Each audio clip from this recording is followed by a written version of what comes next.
Hi guys, it's Maggie. You can't see me obviously because I've got you focused on what I'm going to show you how to do today.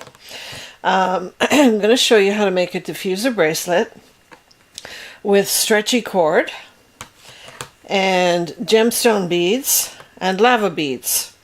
Now I like to have this little handy tray here that has a lid on it, so if I upset it, it doesn't spill all my stuff, but you don't have to have that. What I do suggest you have, though, is a tape measure, a pair of scissors, obviously the stretchy cord, and I like to keep a number of pliers on hand. These are jewelry pliers, so don't take the pliers out of your spouse's toolbox because the ends will be far too big and you won't get them to work with your jewelry. This is a pair of chain nose pliers. You can see they're rounded on the top and they're flat in the middle. These are just regular flat pliers. And these are round nose pliers, very, very pointy. Okay, they're tapered here so that you can do different sized work with it, and we'll get into that later. And then I have some E6000 glue. This is the jewelry glue that is recommended by pretty much everyone. I have a piece of paper towel, and I have a rubber glove, just one ordinary rubber glove. And we'll get into all that as I start making this bracelet. So the first thing you need to do is measure your wrist. So that's one reason you have the tape measure, and mine measures 7.5. Most people are an 8, but that's okay. I mean, whatever it works out to for you or the person that you're going to give it to. I like to lay out my beads in this little tray here so that I can see what it's going to look like.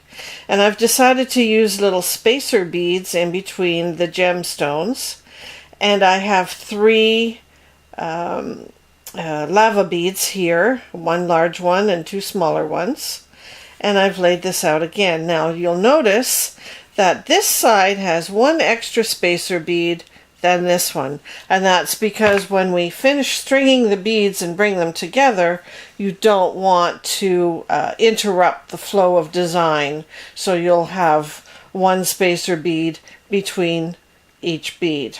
Okay, and I also have a little owl charm that I'm going to be putting on the bracelet.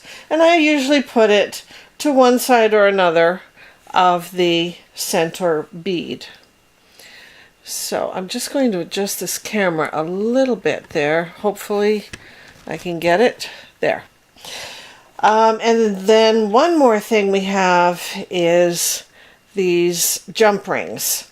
Now I suggest always getting the oval jump rings, because especially when you're using elastic stretchy thread, because the oval ring has the opening that is on the side, and it's not going to interfere with the elastic cord, which is going to rest on the end.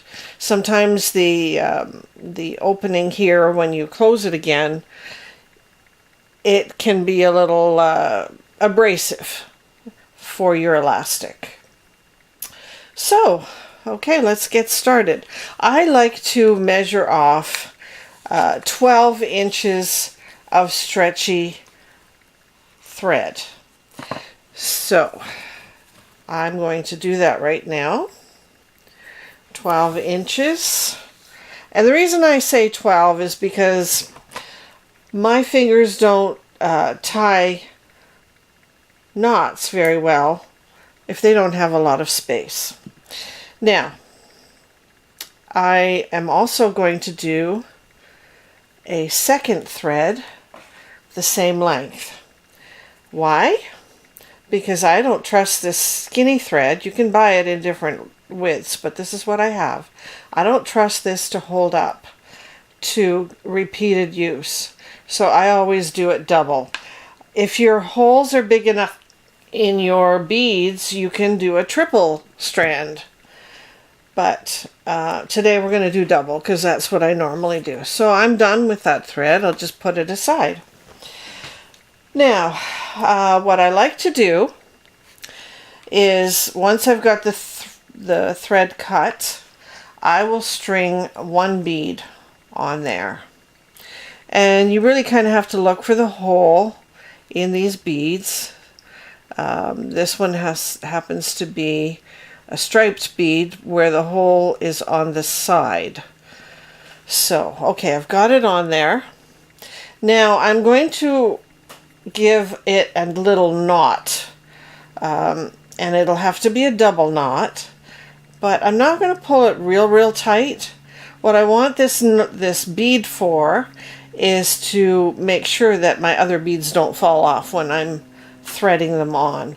So okay, that's on there. Now, second thing you have to do, stretch this thread. If you don't stretch it ahead of time, then you could end up with problems later where it becomes too big, because it will stretch over time.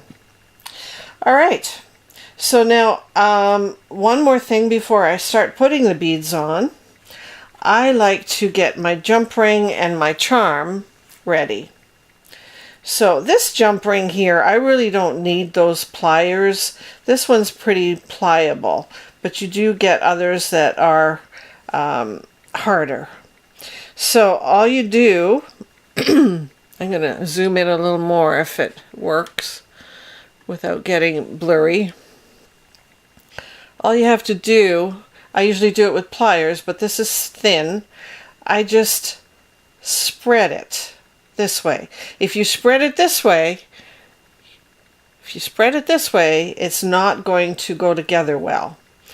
And I'm just going to put my charm on there. And now I'm going to close that gap again by just sliding it back into place. And I've made a pretty secure, whoops, I've lost you. There. Sorry about that. I've made a pretty secure fitting there just by sliding it back into place. So my charm is ready. Here's the other thing. If you didn't put this jump ring on and just slid the thread through the opening there, it would sit like this on your bracelet. And you really want it to sit like this on the bracelet.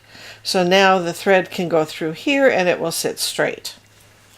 All right, now I have to say that using a double thread is a little tricky at times because you've got two pieces there that can go either way, and with this elastic thread, quite often it does.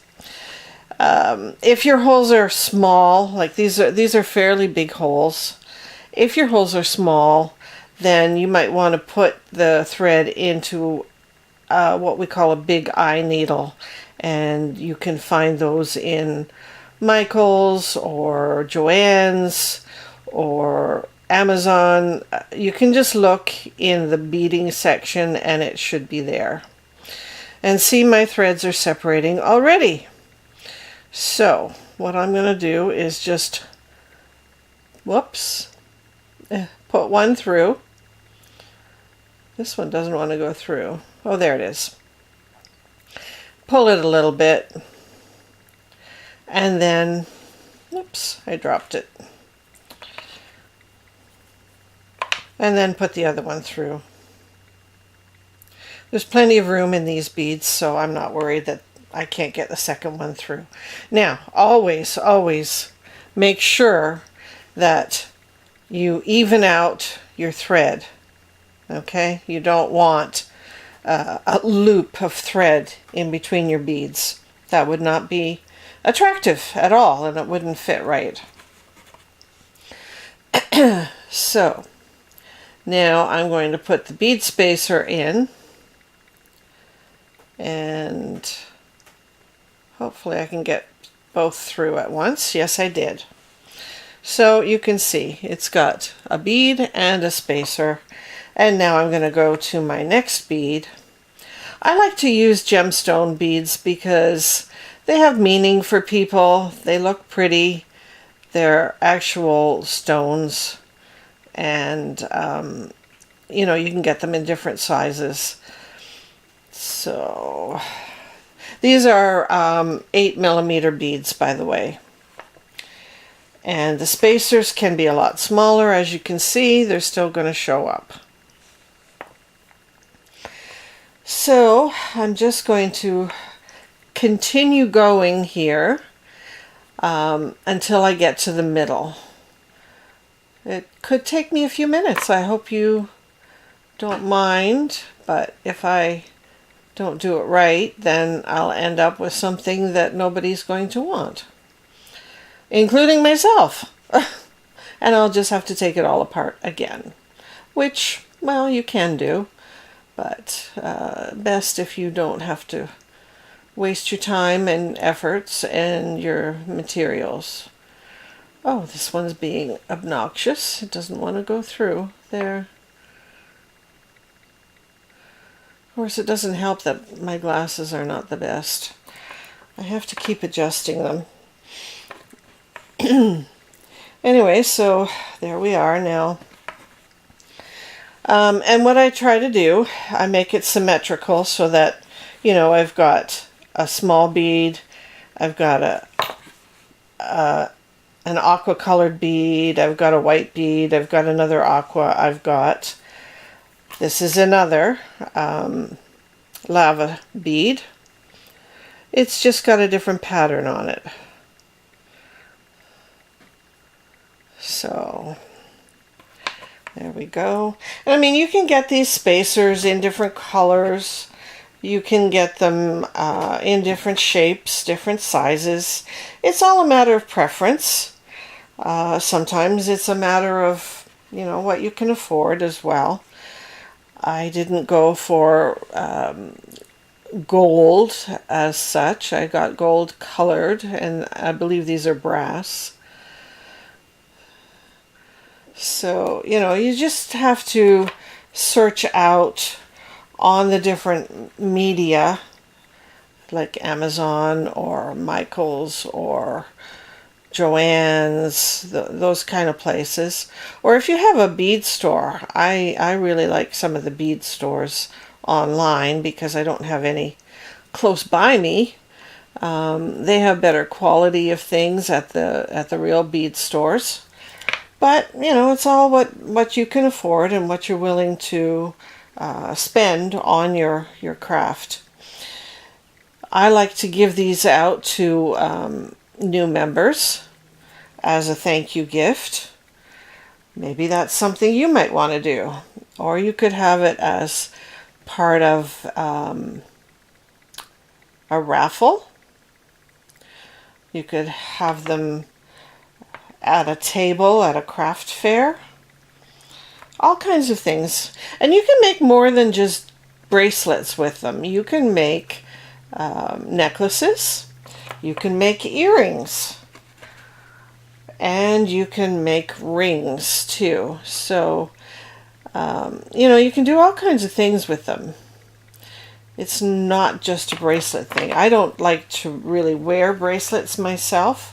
I do occasionally, but I don't know. I'm kind of a bare wrist person. I've got this Garmin thing that my son bought me to help track calories and exercise and sleep and stuff. So I do wear that. But just for jewelry, I don't normally wear bracelets. I like necklaces and I like earrings. So there you go. My little secret is out. I make these bracelets for other people. And that's why I also, oops, I also make sure that they're as sturdy as I can make them, because I don't want them falling apart on somebody. Okay, so now I am at the middle of my bracelet, and it depends on you personally. Some people like to put the charm at the back, some people like to put it at the front. I personally like to put it at the front because that's the part that I'm going to look at. So, all right, now I've got my small lava bead and my big lava bead for the middle and my spacer, and now I'm going to put my charm on there. And it doesn't really matter which way you go through the charm because, hey, you can wear it one way or another. This one is not a double-sided charm, so I'm going to have to wear it so that it faces out, but that's okay. Now we're going to start with the other half of the bracelet.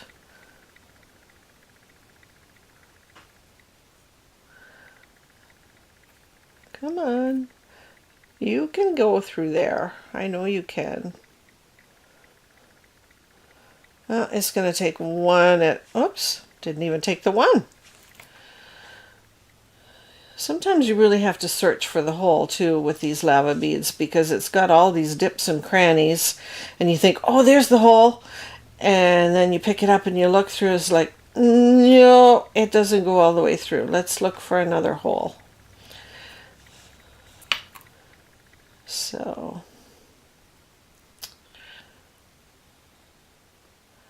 come on, this one's being stubborn. If you can't get it through, hold it shorter and have more force behind it with the shortness. I have to adjust my glasses again.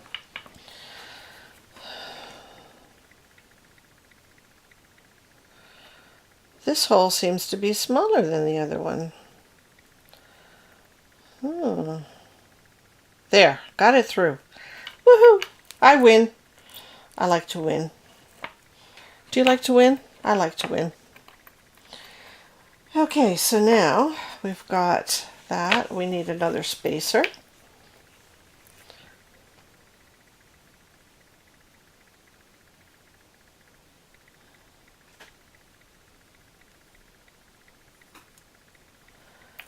All right. Sometimes I like to just stretch it in the middle because the ends get uneven and then it's hard to, a little harder to string your beads. But anyway, come on, there's the hole. Second one going through. Okay. We're cooking. We're cooking. We don't have that many left to do, because I do want to show you how to finish this off. Otherwise, what good is it, right?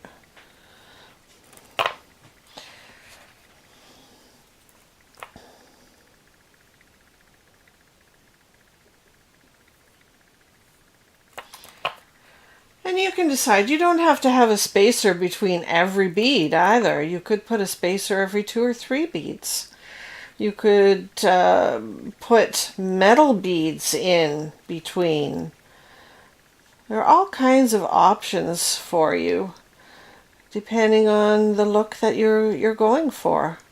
You want things to look uniquely yours, but you know, let's face it, in this world of internet and the beads and things that are available, everybody's using the same stuff.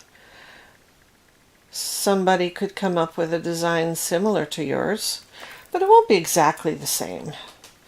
Not exactly. It's just like if you're knitting or crocheting a pattern. Everybody's got the same pattern, but not everybody's looks the same.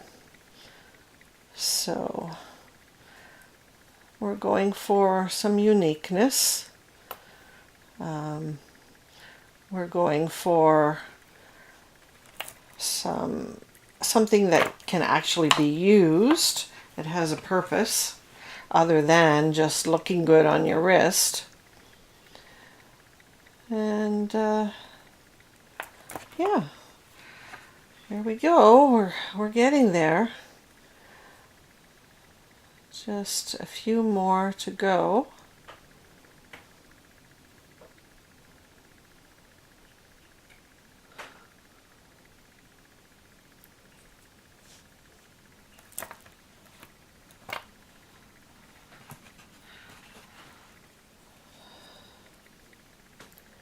And another spacer.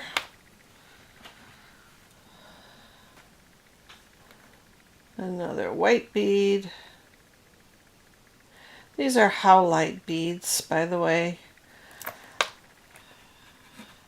They can be dyed all kinds of color.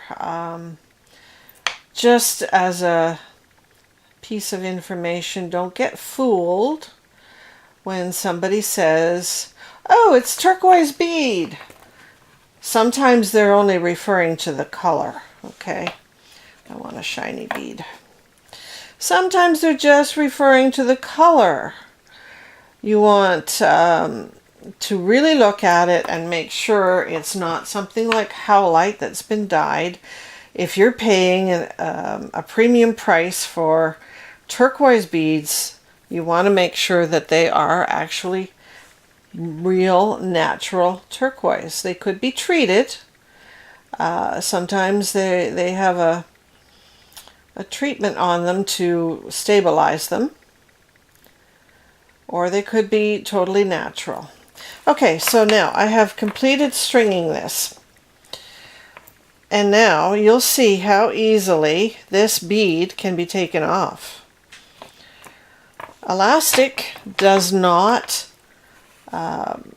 hold a knot very well. So here's the secret. You're going to do an overhand knot, a single knot, and pull it tight. I'm trying to show you, my hand is in the way, trying to pull it tight. Okay, so that's a single knot, and now you're going to go over once and over the second time and through.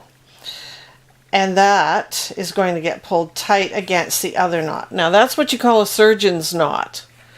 And it holds quite well, but we're not going to stop at that. We are going to glue that knot so that it never comes apart. And that's what this E6000 glue is for. If I can ever get it in the camera, there it is, E6000. And here's a little trick. This gets really stuck. Well, I had it open yesterday, but if it gets stuck because there's glue on the tube, just take a rubber glove and twist it. You'll get it off of there pretty easily. Now, I keep my paper towel handy because I'm going to be cleaning off the tip of this before I put the lid on. Okay, you can get E6000 glue with little wee beaders, or beaders, jewelry, whatever, tips on it. And I would suggest that. I didn't have that option when I bought this, and it's a big tube, so I'm not going to just throw it out. So now I'm just going to put a bead of glue on that knot, and I'm going to let that dry. So I'm going to now clean my E6000 glue and put the lid back on right away. You don't want to leave it open because it will just continue to bleed glue all over the place. And when this glue is dry, I will snip the ends as close as I can without snipping the knot. And then I will try and work it inside of this spacer bead because it has a little bigger hole than the bead itself. Okay, so again, I'm just pulling to tighten it. I won't wait until it's dry because, well, you don't have that kind of time. But anyway, there is, whoops, I can't seem to get this right in the camera. Just not used to it. Anyway, why don't I just hold it up for you? This is the completed bracelet, other than cutting the ends off. Put it on my wrist. And, oops, I got it backwards, but if I just turn that, you can see kind of what it looks like. So now, with the lava beads, you can put a drop of essential oil on there. And anytime you want to during the day, you could just lift that up to your face and take a nice sniff of your wonderful essential oil, and it will be with you all day long. You can also make earrings with it using the same techniques. I would use not an elastic thread, but I would use beading wire and a slightly different technique for the finishing. But if you decide you want to do that, then I could do another video of that later on. If you wanted to make earrings, I could show you how to do that as well. But for now, this is the diffuser bracelet using gemstone beads and elastic thread. I hope you enjoyed it. We'll see you later.